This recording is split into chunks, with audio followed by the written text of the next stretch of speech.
Diba nung nagka-ayuda, magkano yung ayuda? 6.5, diba? Natuwa tayo dahil may ayuda. Pero huwag nating kakalimutan na yung benepisyo ng ayuda, kaya dumating yun dahil nagkaroon ng ano ko yung boy? Kalamidad ng pandemic. Dumanas muna tayo ng mga pagsubok ng sufferings about sa COVID-19, kaya nagkaroon ng benepisyo. Kaya nagpawala ang gobyerno ng benepisyo na ayuda. Yun nga yung mga tinanggap ng mga tao. Diba? Ganun din.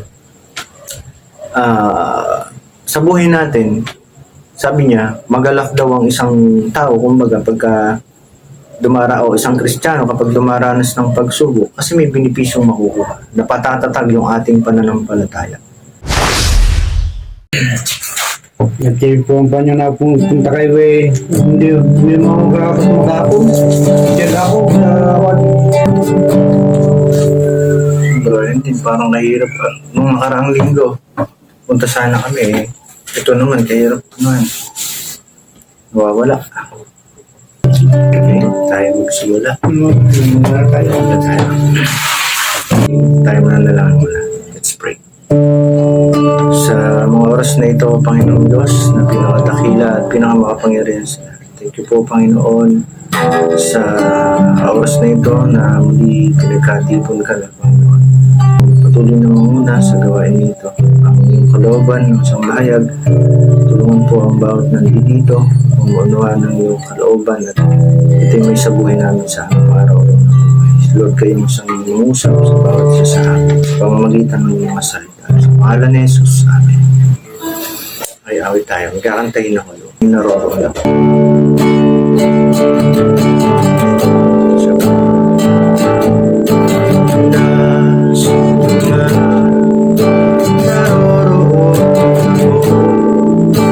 Sa mahirap ay siya ring gabay sa'yo.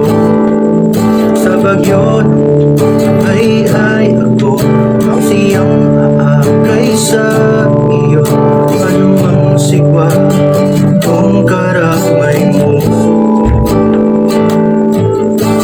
kahit saan panahon ng buhay mo, hindi mabago pag-ibig ko sa'yo.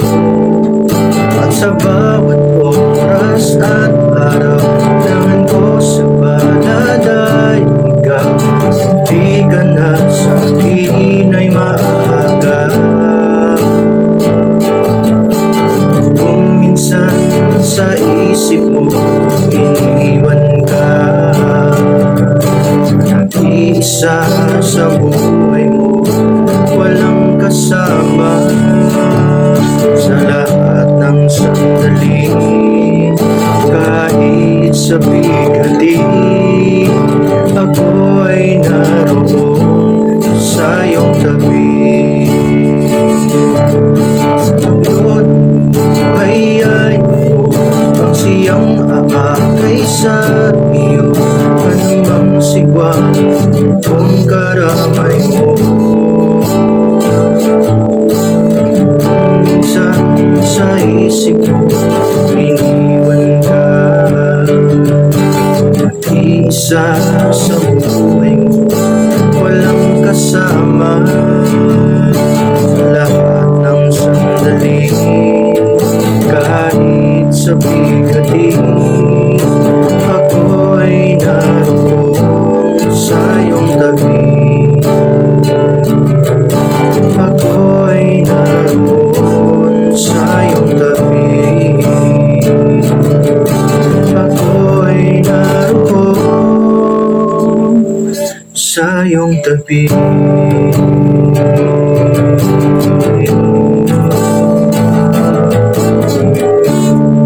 Ayan, the title of this song is Naroroon Ako. Ayan. Bago tayo magsimula, Brian, gusto ko ba bang pagpasalamat mo na? Yung pagkasalamat ka dahil pumasa akong sa first grade. Oo, hindi maganda. Mainam. Ayan.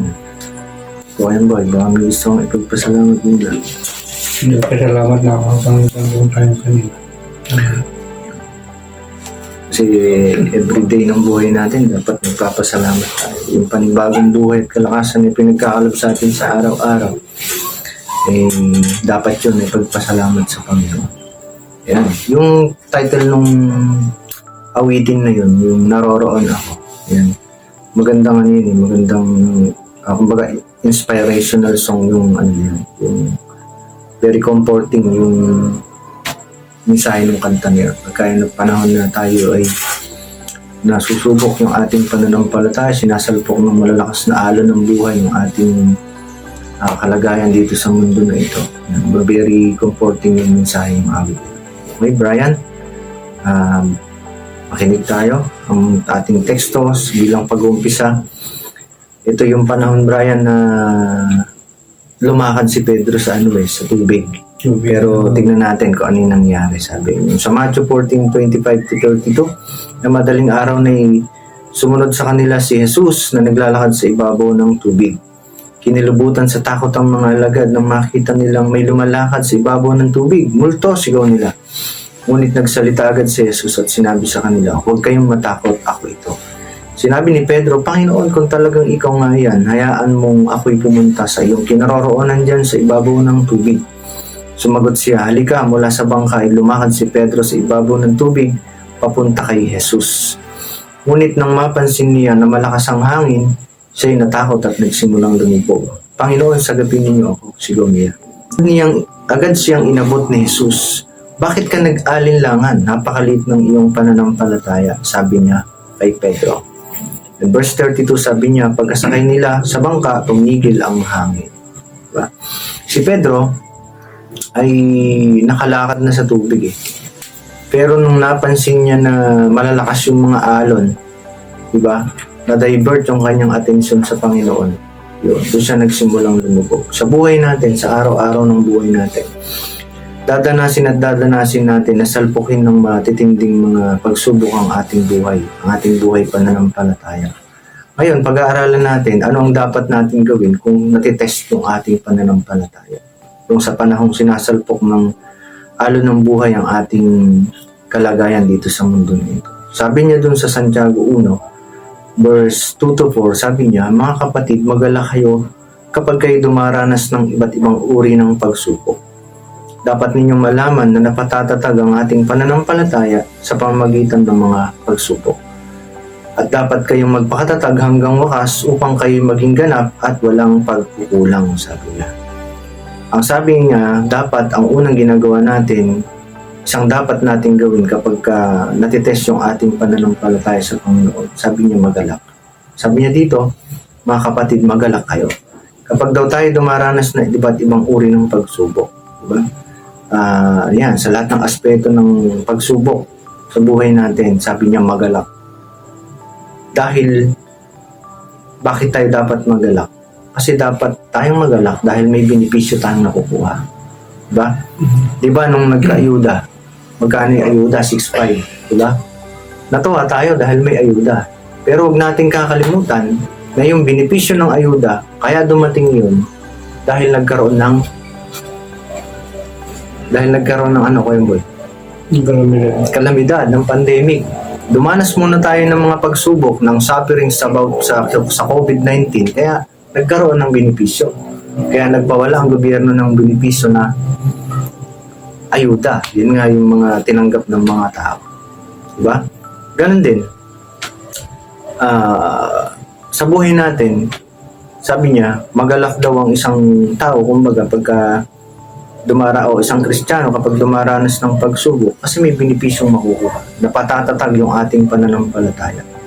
Kasi ang isang bahay, Kuya Boy, nalalaman niya ng tibay kapag kaya ni dumaraan sa matitinding bagyo. Di ba? Napakahirap naman na kada may dadaan na lang na bagyo, matitibag yung bahay mo. Every time na magkakabagyo, di ba? Magpapagawa ka na naman ng bagong bahay. Kailangan, doon tayo sa matibay. Di ba? Kaya sabi niya, kung gusto natin ng matibay na buhay sa mundo na ito, na matibay sa mga pagsubok ng buhay, isandig natin, pundasyon natin yung ating buhay sa ating Panginoong Jesucristo. Diba?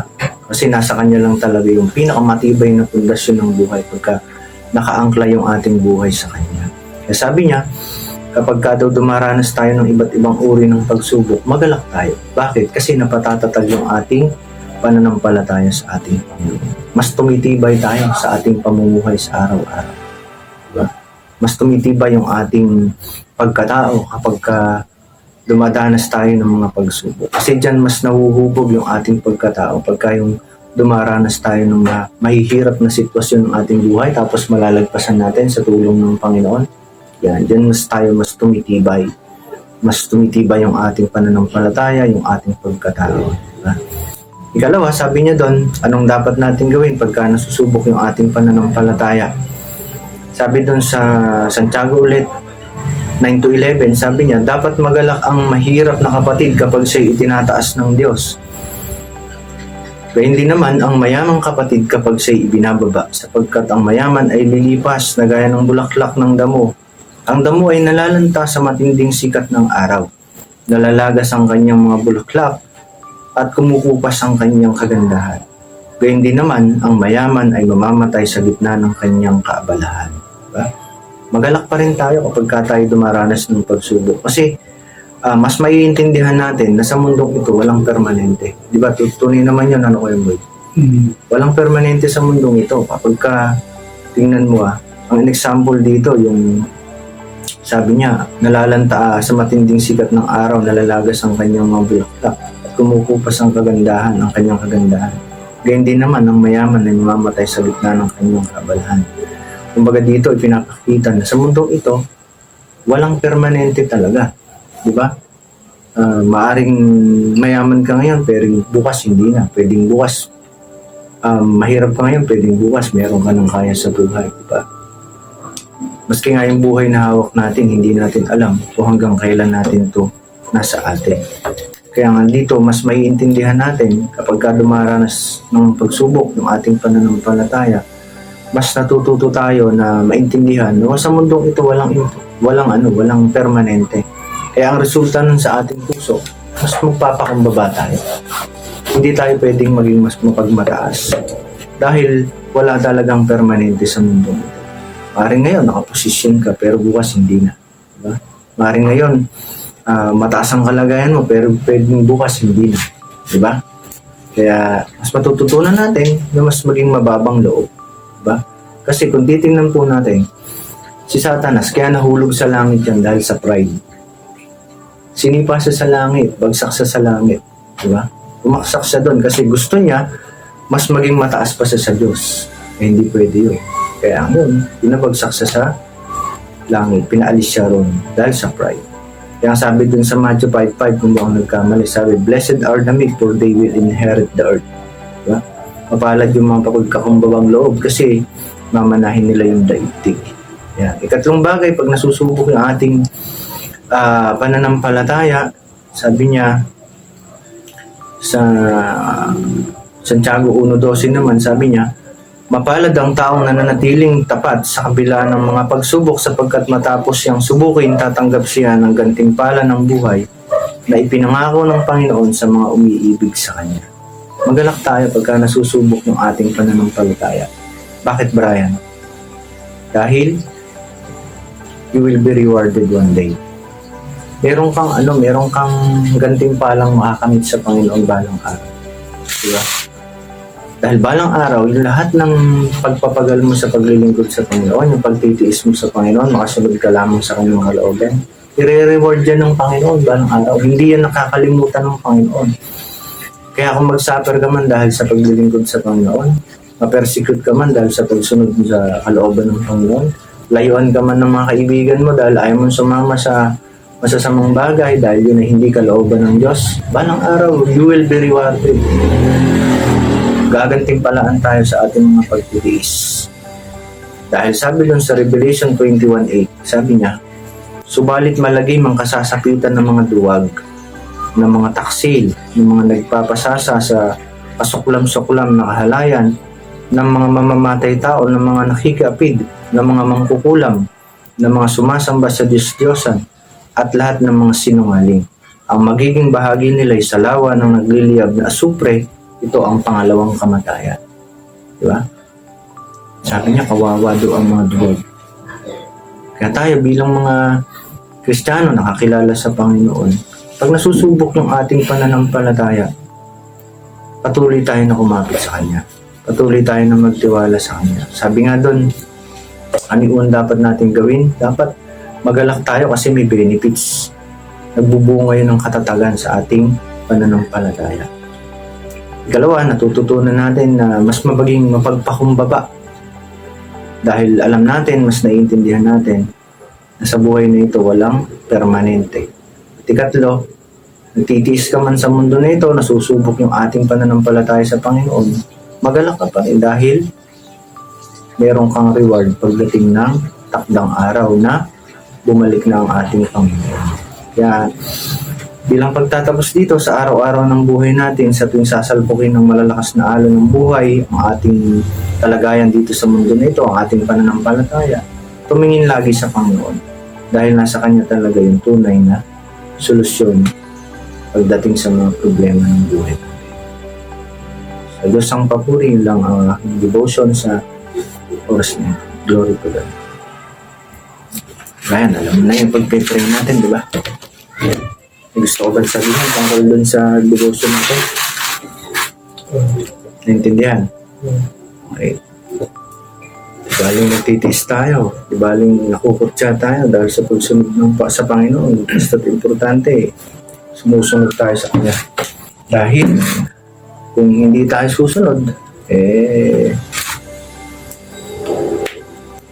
medyo tagilid yung ating kalagayan sa pintuan ng langit pagka mas pinapaboran natin yung masasamang bagay kaysa sa kalooban ng Panginoon. Okay, boy, baka may gusto kong sabihin? Okay. Ay, palawag na. Okay. Kaya mo na nakukuha ko. Yung mga nangyayari sa atin ngayon, naka-conservative pay yung lahat. Yung mga sakuna, lahat yung nasa bigyan lahat. Malapit na talagang bumalik ang Panginoon. Dapat naghahanda tayo, nagtitiis. Yung balang araw, i-reward ng Panginoon kung ano man yung mga ginagawa natin sa Kanya. Okay, Brian, sarapin mo sa panalangin. Diyos na pinakatakila sa lahat. Dubos po na ang pinapasalamatan namin po kami nagtibig-tibig dito sa gabi ito. At maraming salamat po. Hindi niyo po kami pinapabayaan sa araw-araw. At salamat po sa patuloy niyong blessing na dumadating sa buhay namin. At maraming salamat